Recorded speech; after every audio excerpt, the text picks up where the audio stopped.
মধ্যখানে পেরিয়ে 2 দিন। ইদারিং সময় যেন ঝড়ের গতিতে পেরোচ্ছে। আজ বৃহস্পতিবার। আদিতের গায়ে হলুদ। শেখ বাড়ি মেতেছে উৎসব আমেজে। বাড়ি ভর্তি আত্মীয় স্বজন। গতকাল থেকেই সকলের আগমন ঘটেছে। সব বয়সের মানুষের পথ চারণে মৃত বাড়িটা প্রাণ ফিরে পেয়েছে।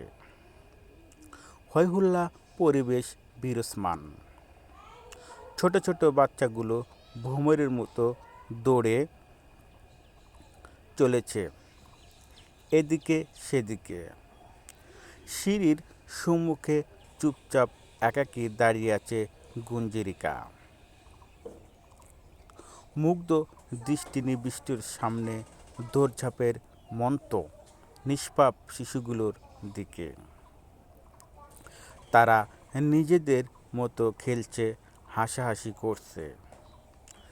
সেই সুমিষ্টি হাসি গুঞ্জরের চারপাশে মুখরিত হচ্ছে ক্ষণে ক্ষণে। গুঞ্জরিকার হাসি মুখ সবটা দেখে চলছে। এতক্ষণ আলগুস্তে পাশ ফিরিয়ে চক্ষু জ্বর হলো আরও একটা বাচ্চা মেয়ের আলোনে। তার সাথে সবার বেশভূষা বেশ ভিন্নতা পরিকল্পিত। সদর দরজার এক পাশে একটা ছোট্ট বাচ্চা মেয়ে বসে আছে। পরিহিত কাপড় নোংরা, চুলগুলো রুক্ষ এবং এলোমেলো। ছোট মেয়েটা আকাঙ্ক্ষিত চোখে অন্য বাচ্চাগুলোর খেলা দেখছে। হয়তো তারও খেলতে স্বাদ জাগছে, কিন্তু সাহস জুগে উঠতে পারছে না। কিছুক্ষণ গুঞ্জরিকা ঠিকই বুঝে পরিবারের অবস্থানের জন্য এত ভেদাভেদ। ছোট মেয়েটার যত্ন নেই। হাত পাগুলো সরু খুসখুসে। হয়তো ঠিকমতো খেতে পায় না, যত্ন পায় না। হায়রে সন্তান, শুধু একটা সন্তানের জন্যে আজ ভালোবাসার মানুষটার থেকে জনে জনে দূরত্ব সৃষ্টি হয়েছে। বুকের মাঝখানে অদৃশ্য ঘৃণার পাহাড় জমে চলেছে ক্রমেই। কেউ হাজার চেয়েও একটা সন্তান পায় না, আবার কেউ পেয়ে কদর করতে জানে না। বড় কথা, অভাবের সংসারের কদর শব্দটা বড্ড বেমানান। সন্তান হচ্ছে আল্লাহ তাআলার পক্ষ থেকে দেওয়া রহমত, যা সবার ভাগ্য জোটে না। গুঞ্জরিকার চোখে কোণে পানি জমল। ডান হাতটা আলতো করে নিজের জটল শুয়ে গেল। ছোট একটা ভ্রমর ওর গর্ভে বড় হচ্ছিল, কিন্তু সে পৃথিবীর আলো দেখতে পায়নি। উহু, তাকে দেখতে দেওয়া হয়নি। হ্যাঁ, আল্লাহ বিচার অপেক্ষায় মেয়েটা দিন গুনছে। তার নীরবতা, তার বুক নিঃশব্দ, ক্লান্ত, ব্যথিত দীর্ঘশ্বাস যথেষ্ট প্রকৃতির বুকে এই অবিচারের ঠাঁই মেলানোর জন্যে। বাড়ি ভর্তি মানুষের সামনে নিজেকে আর ভাঙল না গুঞ্জরিকা। বড় একটা শ্বাস ফেলে নিজেকে সামলিয়ে নিল। পা বাড়ালো দরজার দিকে। এগিয়ে এসে বাচ্চাটার মুখোমুখি বসল। মাথায় স্নেহের হাত রাখল। ছোট মেয়েটা সবগুলো দাঁত বের করে হাসল। কি সুগন্ধ, কি অপরূপ সুন্দর সেই হাসি! গুঞ্জিকার অসুস্থ মনটা চট করে ভালো হয়ে উঠল। বাচ্চাটার ওর দিকে তাকিয়ে শুধালো, তুমি কি নতুন বউ? কথাটা বলেই গুঞ্জিরাকে ভালোভাবে দেখল বাচ্চাটা। তঞ্জলি আঙ্গুলের গায়ে শুয়ে একটু ভাবা হলো, কিন্তু আমি তো তোমায় চিনি না। এর আগেও তোমাকে এই বাড়িতে দেখেছি। আমাকে নতুন বউ দেখাবে তুমি? বাচ্চাটার অমন পাকনা কথাতে গুঞ্জরিকা হেসে ফেলল। ভাব জমিয়ে বলল, ঠিক নতুন বউ নয়, তবে পুরনো বউ বলতে পারো। তোমাকে আমি নতুন বউ দেখাবো তো, তার আগে বলো তোমার নাম কি? মিষ্টি মেয়ে। মিষ্টি মেয়ে শব্দ দুটো বাচ্চার ভীষণ পছন্দ হলো। খিলখিলিয়ে হেসে উঠল। রিনরিনির বাচ্চার কণ্ঠে প্রত্যাশার করল, আমার নাম মোনা, পুরনো বউ। তাই বলে সত্যি সত্যি এমন সম্বোধন? গুঞ্জরিকার হাসি থামিয়ে রাখতে পারল না। মুগ্ধ শব্দে হেসে ফেলল। কোনো কথা ছাড়াই মোনাকে কোলে উঠিয়ে নিল। হাঁটা অবস্থাতেই বলল, তোমার মতো সুন্দর তোমার নামটা। আমাকে কি এখন থেকে এই নামে ডাকবে তুমি? ছোট মনা ভয় পেল। ভয়াত চোখে মাথা নেড়ে হ্যাঁ বুঝালো। গুঞ্জরিকার সাথে এতক্ষণে বেশ ভাব জমে গেছে তার, তাই সবসময়ের মতো পাকা পাকা বলি আওয়াজ দিল।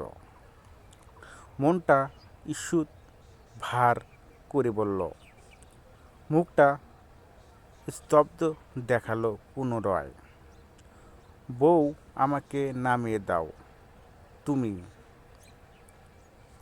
আমি নোংরা, আমাকে কেউ ভালোবাসে না, কেউ আদর করে না, কেউ খেলায় নেয় না। মা বলেছে আমাকে একা থাকতে। আমরা গরিব, আমাদের শখ থাকতে নেই। থমকে দাঁড়িয়ে পড়ল গুঞ্জরিকা। 5-6 বছরের বাচ্চার মুখে এমন কথা শুনতে ওর চক্ষু জোড়া চরগাছা। বড় বড় চোখ চেয়ে আছে। এতটুকু মেয়ে মস্তিষ্ক এত ভেদাভেদ অবলম্বন করে ফেলল। এই সমাজের টাকা বড়ই করা মানুষগুলো এক একটা কীট। তাদের ক্ষমতা বড়াই থেকে একটা নিষ্পাপ শিশুও রক্ষা পায় না। মোনাকে পুরোদমে অবাক করে দিয়ে ওর কপালে চুমু এঁকে দিল গুঞ্জরিকা। পুনরায় হাঁটতে শুরু করলো।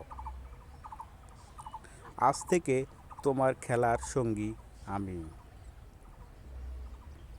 রোজ তুমি আর আমি খেলবো, ঠিক আছে? তুমি সুন্দর, আমিও সুন্দর, দুই সুন্দরী একসাথে অনেক খেলা খেলবো। কেমন ছোট মোনা মাতৃত্ব রিক্ত খুশি হলো। এভাবে কেউ কখনো ওকে বলেনি। এর সাথে খেলতে চাওনি? এতটুকু বাচ্চা চোখে কৃতজ্ঞতার পানি দেখা মিলল। মোনা হেসে মাথা নেড়ে নেড়ে বলল, তুমি খুব ভালো পুরনো বউ। না না, আমি তোমাকে সখী ডাকবো আজ থেকে। আমরা সখী। কি মজা, আমি নতুন সখী পেয়েছি। গুঞ্জরিকা এই পর্যায়ে বেশ জোর করে আওয়াজে হেসে উঠল। বিড়বিড়ি করিয়ে আওয়াজ, আমিও নতুন সখী পেয়েছি। বুকের মধ্যখানে আঁকড়ে ধরল মোনার মাথাটা। অত্যন্তভাবে ভেতর থেকে অন্যরকম শান্তি অনুভূতি হলো। মা সান্ত্বনার তার দেখা মিলল। মোনাকে নিয়ে সেভাবে দোতলার উদ্দেশ্যে এগিয়ে চলল গুঞ্জরিকা। চারপাশে উপস্থিত সকলের আর দৃষ্টি বিদ্যমান তোয়াক্কা করল না। 5টা বছর খুব তো করল সীমাহীন। আর কত যাদের এত মেনে চলার নির্দেশ, কেউ তো ভরসার বুকটা এগিয়ে দিল না। এই পৃথিবীতে কেউ কারো না। নিজের কিছু না থাকলে কেউ তোমাকে মূল্য দেবে না। ওখানে অবস্থান করা সকলেই বাড়ির বউয়ের এমন উচ্চ শব্দের হাসি শুনে নাকমুখ কুকসালো। মেয়ে মানুষ, তাও বাড়ির বউ হয়ে এত জোরে হাসে কিভাবে?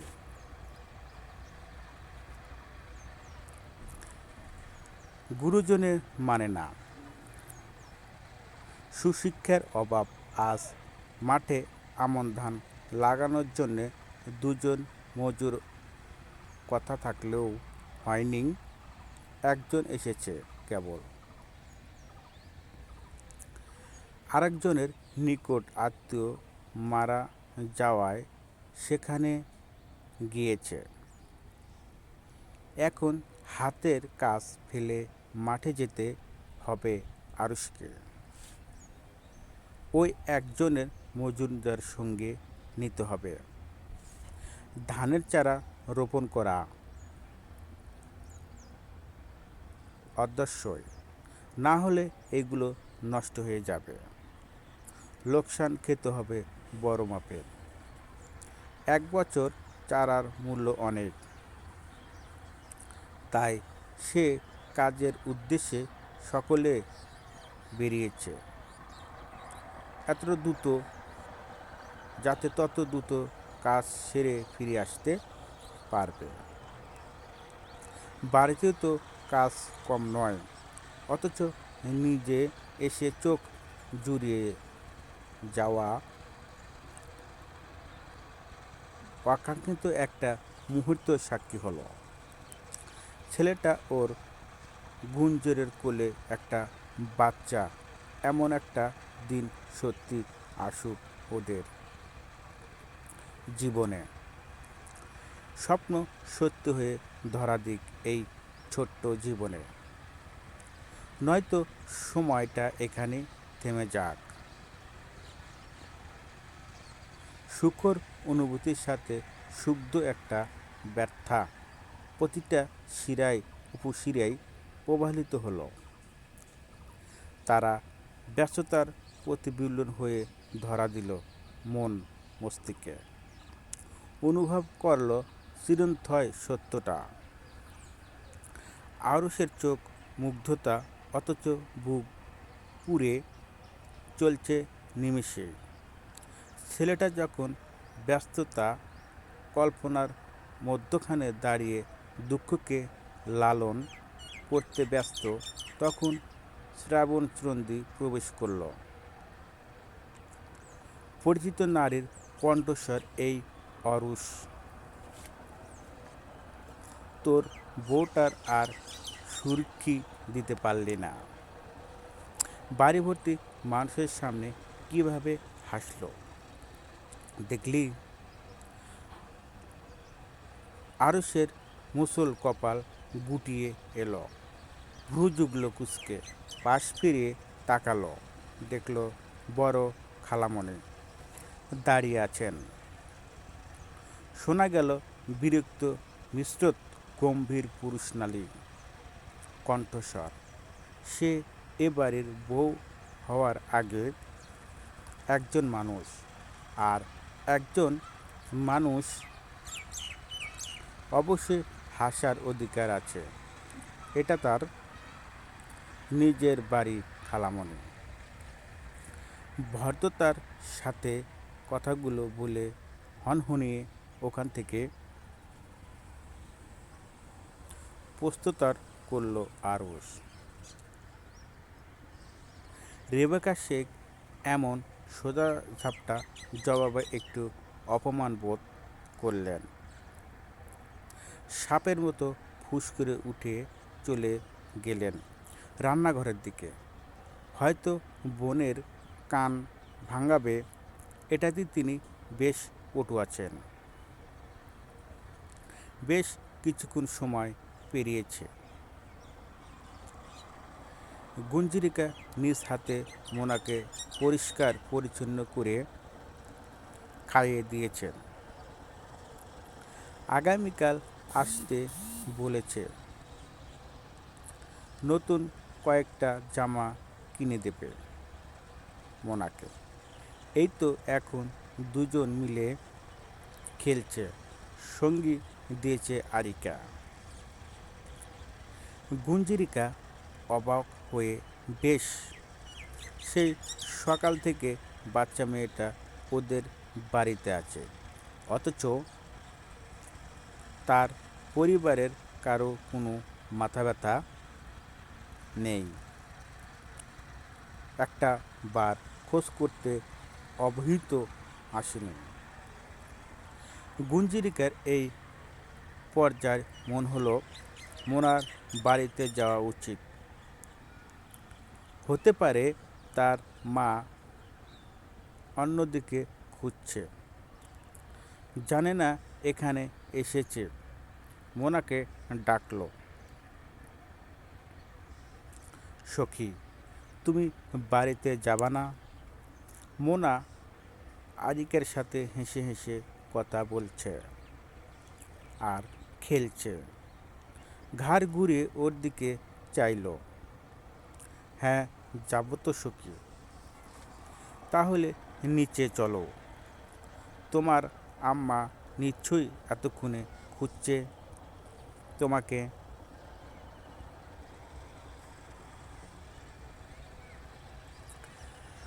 মায়ের খোঁজার কথা শুনতেই মোনা দ্রুত পালঙ্ক থেকে নেমে দাঁড়ালো।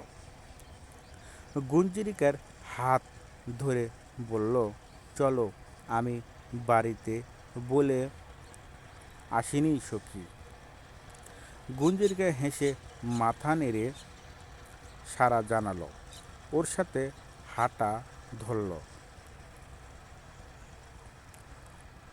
চৌকাঠের সম্মুখে আসতেই মুখোমুখি হলো শ্রন্দা। শ্রন্দার হাসি মুখে ওদের দুজনকে দেখল, মিষ্টি করে হাসল। তোর বাচ্চা এটা? ওহো, দুঃখিত, তোর ধারা তো সম্ভব নয়। কোথায় পেলি ওটাকে? হাসতে হাসতে জায়গা মতো তীর ছুটতে বরাবরই পটু শ্রন্দা। গুঞ্জরিকা অবশ্যই ধরল না ওইসব কথাবার্তা। উঠো, কি হাসলো? তোর ধারা তো সম্ভব। তোরটা দিয়ে না হয় তো খেলবো আমার বাচ্চাকে তোর কাছে আসতে দেওয়া যাবে না গুঞ্জরিকা। তখন যদি তোর মতো বন্দা হয়ে যায়, কপাল পুড়বে আমার সন্তানের। কথাগুলো বলে শব্দ করে হেসে উঠল শ্রন্দা। বোঝাতে চাইল সে মজা করছে। গুঞ্জিরকে শান্ত চোখে দেখল সেই উপেক্ষায় হাসি। অনুভব করল শব্দহীন ভাষার খটাক। এতে মেয়েটার মুখের হাসি বাড়ল, বই কমল না। অথচ তীব্র আমি আর তুই এক থাকতে খেয়েছি। এমনি এখন তুই আমার ঘরে থাকিস, আমার স্বামীর শুয়ে দিচ্ছি, আমার ব্যবহৃত সব কিছু ব্যবহার করছিস। ছোট কয়েকটা সাধারণ বাক্য, অথচ সামনে দাঁড়ানোর প্রতিবিক্ষোভ একেবারে মাটিতে মিশিয়ে ধূলিসাৎ করে দেওয়ার ক্ষমতা রাখে। সুনন্দা যেন না চাইতে আবারও পরাজিত হলো, কিন্তু সেটা সে বরণ করতে নারাজ। ততক্ষণে গুঞ্জরিকা মোনাকে কোলে উঠিয়ে সিঁড়ির দিকে অগ্রসর হয়েছে। সেদিকে চেতেই দাঁতে দাঁত পিষে চিবিয়ে চিবিয়ে বলল, সুনন্দা, শুধু আমি না, তোর স্বামীও আমাকে শুয়ে দেখেছে। তোর জায়গা এখন আমার। তুই আমার ভাগ্য সবটুকু সুখ কেড়ে নিয়েছিস গুঞ্জা। সেদিন আমাকে শেষ সুযোগ দিসনি। তুই সেদিন আমাকে ফিরিয়ে না দিলে আমাদের শেষে থাকা সবটা শুরু হতো। তুই আমার ভালো চাস না, তুই আমার সখী হতে পারিস না, তুই পাষাণ গুঞ্জা। কথাগুলো বেশ জোরেই বলল সুনন্দা। লক্ষ্য ওর পক্ষে অবদিত পুষে দেওয়া। মেয়েটার গলা কাঁপছে, চোখ জ্বলছে, বুকটা যতনায় পিষ্ট হচ্ছে। অথচ গুঞ্জরিকা থামেনি, অটল কদমে এগিয়ে চলছে। তবে কি শোনেনি সুনন্দা অভিযোগে পরিপূর্ণ কথাগুলো? কে জানে, হয়তো শুনেছে, হয়তো না।